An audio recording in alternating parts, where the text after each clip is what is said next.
امهاتنا الفاضلة والكذب اللي بيجري في دمهم. امال ايه يا اختي الواد خالد جاب كام في الامتحان؟ ايه خالد ابني؟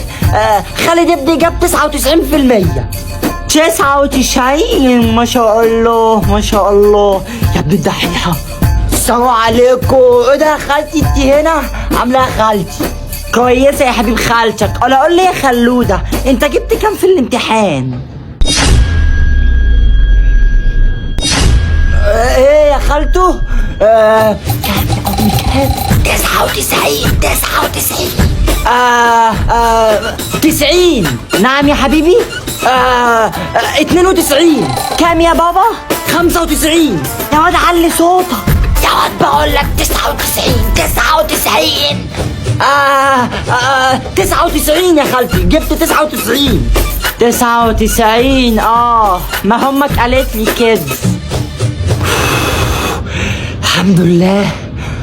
السلام عليكم. ايه يا امي؟ ايه يا خالتي ام خالد عامله ايه؟ كويسه يا حبيبي. تعالالي. امال انت جبت كام في الامتحان؟ ايه كام يا امي كام؟ اي حاجه فوق ال 99. اي حاجه بعدها.